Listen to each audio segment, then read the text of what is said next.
Alfiah. Tazimussalam. Assalamualaikum warahmatullahi wabarakatuh. Waalaikumsalam warahmatullahi wabarakatuh. Bismillahirrahmanirrahim. Rabbi shrahli sadri wa yassir li amri wahlul 'uqdatam min lisani yafqahul qawli.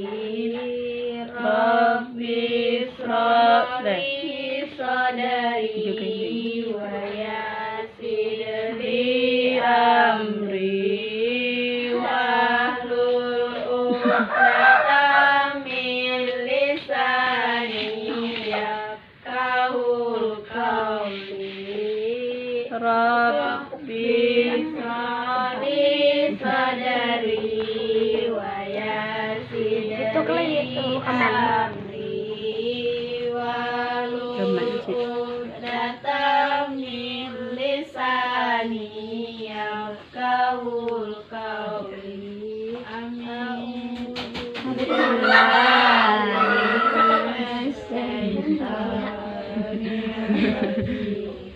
Bismillahirrahmanirrahim. Alhamdulillahi rabbil alamin. Ar-Rahmanir-Rahim. Maliki yaumiddin. Iyyaka na'budu wa iyyaka nasta'in. Ihdinas siratal mustaqim. Siratal ladzina an'amta 'alaihim ghairil maghdubi 'alaihim waladdallin. Amin. Rabbil firli wa walidayya. Amin. Baiklah, kita masuk pada teori hari ini, yaitu kita membahas tentang kedatangan Islam di Indonesia atau Nusantara beserta teori-teori. Agama Islam pertama kali lahir di Mekah, Arab Saudi. Para pemeluknya menyebarkan agama Islam lewat berbagai jalur.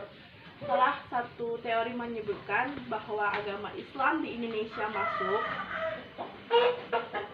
lewat jalur kebudayaan. Ketika Islam menyebarkan agama dan kebudayaannya ke Indonesia, prosesnya cenderung berjalan dengan damai.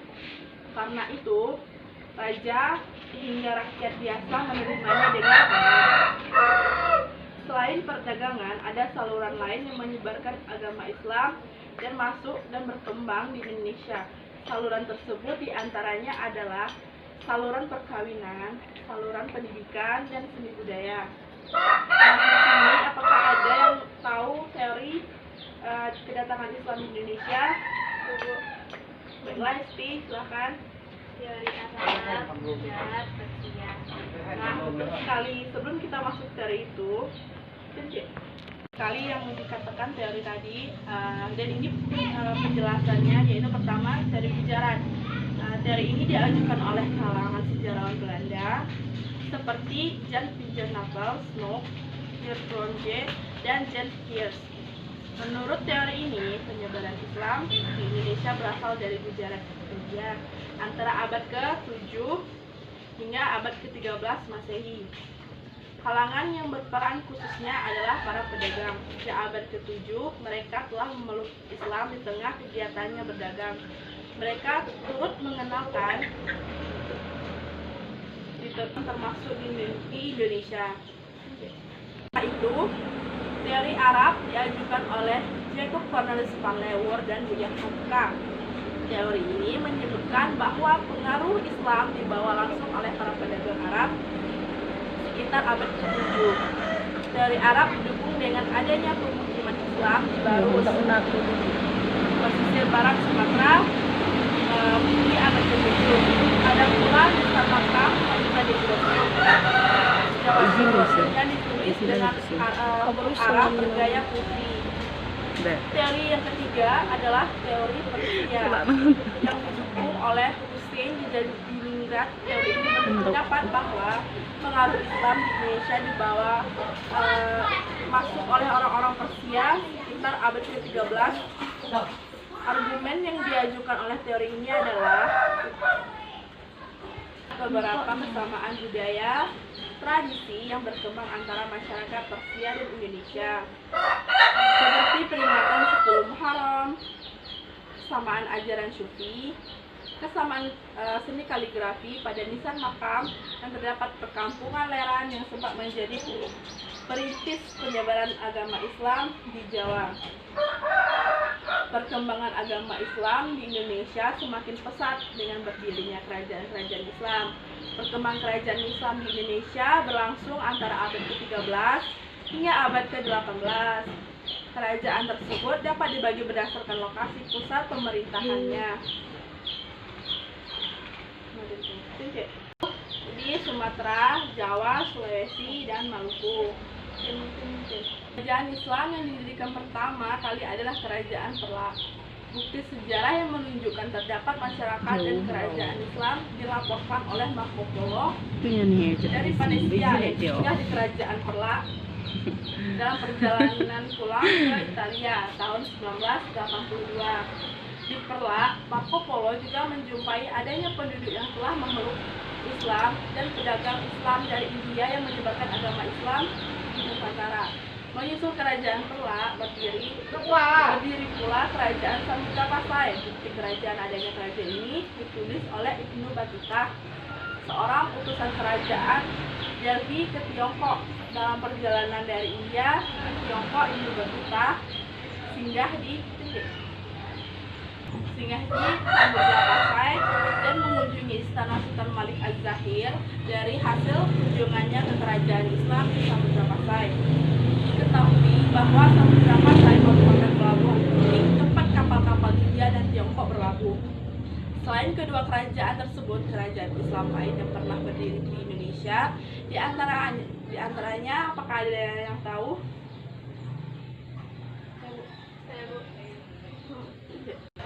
Baiklah, silahkan Esti.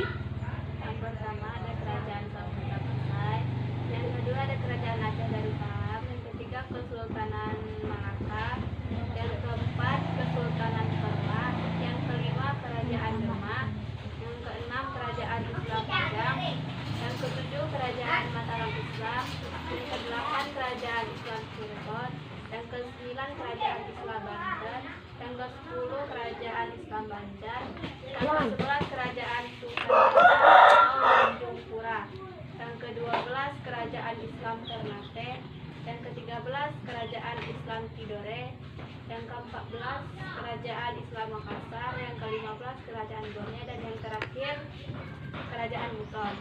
Nah, betul sekali, itu adalah nama kerajaan-kerajaan Islam di Indonesia. Sebelum ke Nusantara sekitar abad ke-13 mereka datang ke Indonesia langsung, mereka berhenti di Gujarat. Sudah di Gujarat langsung menuju ke Indonesia. Mereka berargumen akan fakta bahwa banyaknya ungkapan dari kata-kata Persia argumen akan fakta bahwa banyaknya ungkapan dan kata-kata Persia dalam hikayat Aceh dan bahkan juga Jawa. Selain itu pula, Tumal Marco Polo juga menyatakan sebagai dampak interaksi orang-orang Perla di Sumatera Utara. Mereka telah mengenal Islam selama masa-masa ini, dinyatakan oleh Van Leur dan Schreck bahwa penyebaran Islam lebih terbantu lewat faktor-faktor politik, alih-alih karena Diaga, pedagang lain dari A.H. Jones dan Eskavati menyebutkan penyebaran Islam bertumpu pada imam-imam sufi yang cakap dalam soal kebatinan dan bersedia menggunakan unsur-unsur kebudayaan pra-Islam dan mengisinya dengan semangat yang lebih Islami. Sejarah Barat beranggapan bahwa Islam masuk di Indonesia mulai abad ke-13 adalah tidak benar. Abdul Malik Karim Abdullah berpendapat bahwa pada tahun 625 Masehi, sebuah naskah Tiongkok mengkabarkan bahwa menemukan kelompok bangsa Arab yang telah bermukiman di pantai barat Sumatera, itu di Garus. Pernyataan yang hampir senada dikemukakan oleh Arnold bahwa mungkin Islam telah masuk ke Indonesia sejak awal-awal abad Hijriah. Meskipun kepulauan Indonesia telah disebut dalam tulisan ahli bumi Arab, di dalam tarikh Cina telah disebutkan pada abad 674 Masehi orang-orang Arab telah menetap di pantai barat Sumatera. Pada tahun 30 Hijriah atau 651 semasa pemerintahan Khilafah Islam Utsman bin Affan 644 sampai dengan 656 Masehi mengirimkan utusannya Musliyah bin Abu Sufyan ke tanah Jawa, yaitu ke Jepara. Pada saat itu namanya Kalingga. Hasil kunjungan duta Islam ini adalah Raja Jai Sima, putra Ratu Sima dari Kalingga masuk Islam. Namun menurut Hamka sendiri itu terjadi tahun 42 Hijriah atau 672 Masehi. Jadi lain memperlihatkan telah munculnya Islam pada abad dengan bukti tarikh Nisan Fatimah binti Maimun 1802 Masehi di Gresik. Untuk menjelaskan bagaimana metode blogging penyebaran Indonesia, karena mengutip catatan yang dikutip dari C. Semper bahwa para pedagang Muslim menggunakan bahasa dan adat istiadat orang tempatan setelah mengadakan pernikahan dengan setempat pembebasan budak, maka ia mengadakan perserikatan dan tak lupa tetap memelihara hubungan persahabatan dengan adanya pasukan yang juga telah mendukung kebebasannya. Para pedagang ini tidaklah datang sebagai penyerang, tidak pula memakai pedang ataupun memakai kelas atau guna menekan kaula-kaula rakyat. Namun dakwah dilakukan dengan kecerdasan dan harta perdagangan yang mereka punya lebih mereka utamakan untuk modal dakwah. Setelah abad pertengahan ini, pedagang-pedagang Muslim turut memberi andil dalam bertumbuhnya perdagangan dan kota-kota yang terlibat di sana, bersamaan dengan kegiatan dagang orang Tionghoa dari dinasti Ming, Gresik, Malaka, dan Makassar, berubah dari kampung kecil menjadi kota-kota besar dengan penduduk 50.000 jiwa. Begitupun untuk Aceh, Patani dan Banten. Selama ini kita mengenal kalau bahwa Samudra Pasai adalah sebagai kerajaan tertua di Indonesia. Namun ternyata kerajaan tertua di Indonesia adalah kerajaan Perla. Kerajaan ini berlokasi di Aceh bagian timur yang didirikan pada tahun 840 Masehi. Berdiri cukup lama sampai tahun 1929. Perla akhirnya bergabung dengan kerajaan Samudra Pasai. Indonesia diperkirakan kejayaannya berlangsung antara abad ke-13 sampai dengan abad ke-16. Kerajaan-kerajaan tersebut timbul didorong oleh maraknya lalu lintas perdagangan laut dengan perdagangan Islam di Arab, India, Persia, Cina, dan lain-lain. Kerajaan tersebut dapat dibagi menjadi berdasarkan wilayah pusat pemerintahannya, yaitu di Sumatera, Jawa, Maluku, dan Sulawesi. Baiklah, dapat kita simpulkan bahwa kedatangan Islam di Indonesia itu sendiri dibawa oleh para pedagang-pedagang dari luar dan masuk dan mereka itu bergabung di Indonesia, sehingga terjadilah proses Islamisasi tersebut. Yang pertama tadi melalui jalur perdagangan, dibawa sendiri oleh para pedagang dari Arab, Gujarat, dan Persia di Indonesia. Yang kedua melalui jalur perkawinan. Jalur perkawinan itu mereka mungkin lama menetapnya di Indonesia Indonesia. Karena menunggu untuk pulang, mereka harus menunggu mereka baru bisa pulang ke daerah mereka. Nah, selama menunggu tersebut, mereka mungkin terjadi suka sama suka dengan para pribumi, sehingga terjadilah proses islamisasi tersebut melalui jalur perkawinan. Nah, itulah proses islamisasi yang terjadi di Nusantara itu sendiri. Nah, sekarang apakah kalian mengerti yang ibu bahas tadi tentang teori masuknya Islam ke Indonesia? Saya mau bertanya, Baiklah. kalau ahli sejarah mengatakan kalau Indonesia, Islam datang masuk ke Indonesia pada abad ke-15 sampai 18, apakah itu benar atau tidak? Nah, oke, bagus sekali pertanyaan dari Esti. Kalau ahli sejarah Barat beranggapan bahwa Islam masuk ke Indonesia mulai abad ke-13 adalah tidak benar. Karena apa? Karena menurut Abdul Malik Karimahullah berpendapat bahwa pada tahun 625 Masehi sebuah naskah Tiongkok mengkabarkan bahwa menemukan kelompok bangsa Arab yang telah bermukiman di pantai barat Sumatera, yaitu tepatnya tadi di Barus. Nyataan yang hampir senada dikemukakan oleh Arnold bahwa mungkin Islam telah masuk ke Indonesia sejak abad-abad awal Hijriah. Meskipun kepulauan Indonesia telah disebut dalam tulisan ahli-ahli bumi Arab di dalam tarikh Cina telah disebutkan pada 674 Masehi, orang Arab telah menetap di pantai barat Sumatera. Jadi pada awal itu mereka datang sini. Menurut saya itu tidak benar ya. Nah, betul Cik. Oke, bentuk adanya Islam Indonesia itu adanya pesantren. Nah, pesantren adalah salah satu sistem pendidikan Islam yang ada di Indonesia dengan ciri khas dan unik. Juga dianggap sebagai sistem pendidikan paling tua di Indonesia. Di Indonesia, Kementerian Agama merupakan pemangku tanggung jawab pendidikan agama dan pendidikan keagamaan, menyiapkan rencana strategis yang ditetapkan melalui keputusan Menteri Agama nomor 29 tahun 2015. Hal-hal yang ada di sana kemudian dituangkan dalam rumusan tugas dan fungsi Direktorat Pendidikan Diniyah dan Pondok Pesantren Kemenak sesuai peraturan Menteri Agama nomor 42 tahun 2016. Lingkup layanan Direktorat Pendidikan Diniyah dan Pondok Pesantren meliputi jalur pendidikan formal yang mencakup pendidikan diniyah formal, satuan pendidikan muadalah, dan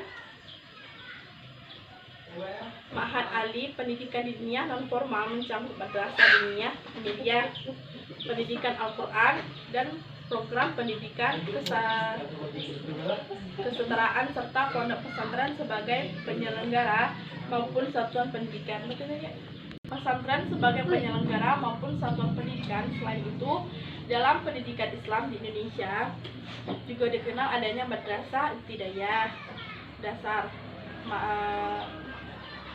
madrasah takmiliyah, madrasah sanawiyah lanjutan, dan madrasah aliyah menengah. Untuk tingkat universitas Islam di Indonesia juga kelan maju seiring dengan perkembangannya zaman. Hal ini cepat dilihat dari terus beragamnya universitas Islam. Hampir di setiap provinsi di Indonesia dapat dijumpai Institut Agama Islam Negeri serta beberapa universitas Islam lain seperti Universitas Islam Negeri, universitas dengan namanya berbeda-beda berdasarkan nama tokoh penyiaran Islam masa lampau.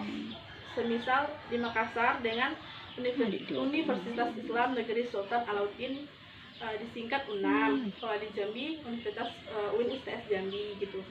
Berdasarkan pada data dari Direktorat Jenderal Pendidikan Islam di awal 2018, dari 326 sampai 327 lembaga pendidikan Islam yang dinaungi 75,1% atau 224,290 lembaga merupakan pendidikan diniyah dan pondok pesantren terbagi lagi menjadi menjadi 28,194 pondok pesantren. Tekan tengah lah. Tekan tengah lah. Tekan tengah. Pondok pesantren 84,90 966 madrasah diniyah takmiyah serta penduduk Al-Quran sebanyak 135,130. Selebihnya 23,9% lembaga pendidikan Islam lagi terbagi jadi Rodatul Atfal 29%, madrasah ibtidaiyah 24%, madrasah sanawiyah 16%, madrasah aliyah 7%, dan perguruan tinggi agama 796. Itu jumlah mencakup sejumlah lembaga pendidikan seperti jumlah lembaga pendidikan yang berupa program pendidikan kejuruteraan pada pondok pesantren 1.508, pendidikan diniyah formal 559, itulah pendidikan muamalah 29. Kemudian berbicara mengenai statistik lainnya, dari total 2.308,566 tenaga pendidik 63% atau 1.459 mengajar pendidikan diniyah dan pondok pesantren. Para pengajar ini bertanggung jawab pada 800,196,3 siswa atau 2.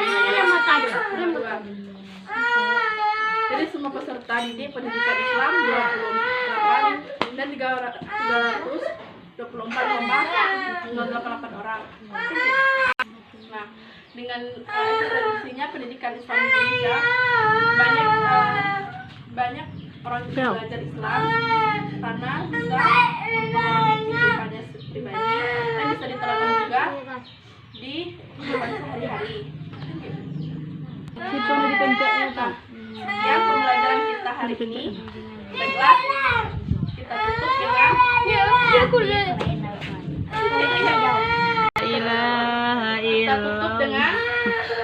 kita tutup dengan pembacaan doa. La ilaha illallah Muhammadur Rasulullah fi kulli lamhat. Nah, itulah materi kita hari ini. Apakah ada yang ingin bertanya atau yang belum paham? Alhamdulillah. Baiklah, kita tutup materi kita hari ini dengan La ilaha illallah Muhammadur Rasulullah fi kulli lamhati wa nafasin adada ma wasi'ahu ilmullah. Allahumma aftah alaina futuhan arifina bihikmatika wansyur alaina rahmataka wa zakirna ma nasina ya zal jalali wal ikram. Subhanallah walhamdulillahi wa la ilaha illallah wallahu akbar adada kulli harfin kutiba au yuksabun abadan abidin wa dahron dahirin birahmatika ya arhamar rahimin. Allahumma zidna ilman warzuqna fahman. Allahumma zidna ilman warzuqna fahman. Amin ya rabbal alamin. Assalamualaikum warahmatullahi wabarakatuh. Waalaikumsalam warahmatullahi wabarakatuh.